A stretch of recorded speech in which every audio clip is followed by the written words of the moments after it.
Al-ghafilu wal jahilu fillah. Orang yang lalai yaitu orang yang jahil dengan Allah, orang yang tidak mengenal Allah, orang yang tidak tahu tentang Allah, orang yang tidak mengerti tentang Allah. Iza asbaha, orang yang lalai ini, kalau dia bangun pagi, lalu dia mengatakan, madza yaf'alu binafsih. Ya. Ia berpikir, ia merenung, apa yang bisa saya lakukan pada hari ini? Apa yang saya bisa perbuat pada hari ini? Ini umumnya kita kan mengatakan ini kan, kita merancang. Lalu fayudabbiru syu'unahu wa hawaijahu. Kemudian dia merancang perkara-perkara yang akan dia lakukan. Ia merancang hajat yang akan dia perlukan.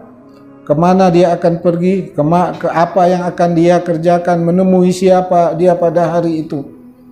Ini orang yang lalai kepada Allah, dia merancang langsung. Apa yang akan aku perbuat hari ini? Faiza wajada muwafaqatan litadbiri fariha binafsi. Andaikan dia mendapatkan sesuatu sesuai dengan apa yang dia rancang, sesuai dengan apa yang dia rencanakan, dia akan gembira. Dia akan gembira dengan dirinya. Dia akan senang dengan dirinya. Lalu dia mengatakan, ini hasil kerjaku, ini hasil kerja kerasku, ini hasil rancanganku, ini hasil rencanaku. Ya, dia akan mengatakan seperti itu. Kalaupun dia mengucapkan alhamdulillah, hanya formalitas saja. Ya. Ketika dia mulai paginya, dia lalai kepada Allah, apapun yang akan dia hasilkan, dia akan dalam kondisi lalai kepada Allah. Ya. Ketika dia merencanakan sesuatu dalam kondisi lalai kepada Allah, ketika rencananya berhasil, dia akan lalai kepada Allah. Yang akan dia ingat kebesaran dia, bukan kebesaran Allah.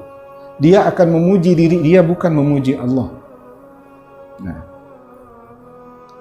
Dan dia akan menggunakan apa hasil dari kerja kerasnya itu, andaikan uang, untuk kepentingan dirinya, untuk memuaskan hawa nafsunya.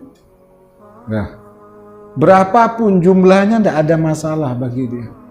Kalau untuk kepentingan dirinya, untuk memuaskan nafsunya, dia akan mengeluarkannya, dia akan menggunakannya, dia tidak ada permasalahan. Berikan 10 juta, 20 juta, tidak ada masalah. Nah, tapi jika uang itu untuk Allah, nah, itu sudah beda, bernilai uang itu. Jelas. Kalau untuk dirinya, uang itu tidak ada nilainya. Beli baju 10 juta, atau beli mobil 100 juta, 200 juta. Karena dia merasa saya yang kerja, saya yang cari duit, saya menyenangkan. Dia tidak melibatkan Allah. Ketika yang berkaitan dengan perintah Allah, dia akan menganggap duit itu jadi besar. 50.000 jadi besar. Ya, sedekah, membantu orang lain, membantu yang wajib kita bantu, uang itu jadi nilainya berharga sekali. Nah, 10.000 besar, ya kan? Tapi untuk diri dia, untuk nafsu dia, itu kecil. Nah, maka orang ini akan berat sekali mengeluarkan,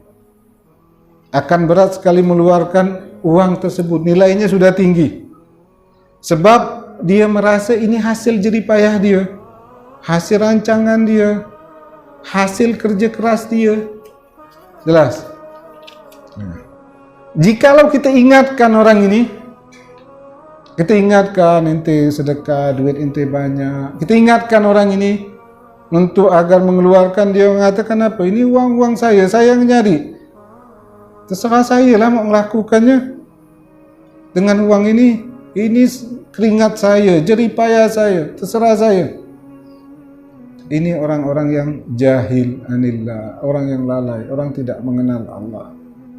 Ya.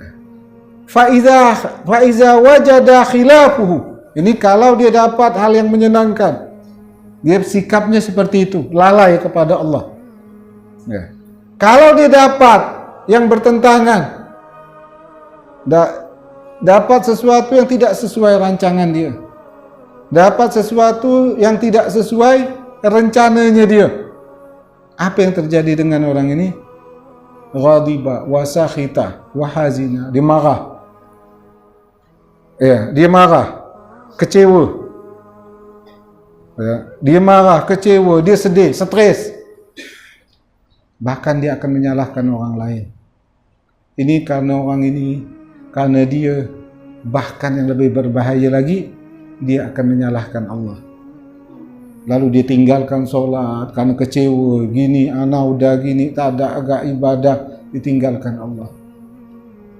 Nah, ya, ini orang-orang yang jahil dengan Allah, orang yang mengandalkan kekuatannya, mengandalkan rencananya, mengandalkan rancangannya. Maka orang seperti ini fala jarama iza stahaq anistahaqqa tarda wal bu'da minallahi ta'ala. Orang ini layak diusir, layak dijauhkan dari Allah Subhanahu wa ta'ala. Ya, kita gini aja, ada orang dia kalau dapat untung yang ditengok diri dia. Oh, ini karena anak pintar. Gitu ada salah, kita disalahkan. Gimana gitu orang seperti ini? Udah istilah tendang 12 pas dan tak ada guna gitu. Ya. Nah, seperti inilah orang yang dijauhkan oleh Allah. Ya kan? Ketika dapat nikmat, dia mengatakan ini usaha keras dia, jerih payah dia, keringat dia. Ketika gagal, Allah disalahkannya. Dapat nikmat, dia tidak bersyukur kepada Allah, yang dipandang ini usaha kerja keras dia, kekuatan dia, gitu gagal, Allah disalahkan. Maka orang ini layak, istilahnya fala jarama anistahaqqa tarda wal bu'da minallah. Pasti orang ini layak diusir, dijauhkan dari Allah Subhanahu wa ta'ala. Dan inilah yang menyebabkan mengapa kita malas ibadah, lalai dalam ibadah, mengapa kita tidak khusyuk beribadah, karena kita memulai pagi kita dengan lalai. Dan yang kedua, orang yang lalai akan lalai semua atas nikmat Allah, anugerah Allah, semuanya dia akan lalai di hari itu. Dan kita sebab kita tidak bisa hadir dalam salat kita karena kita layak memang dijauhkan oleh Allah Subhanahu wa ta'ala.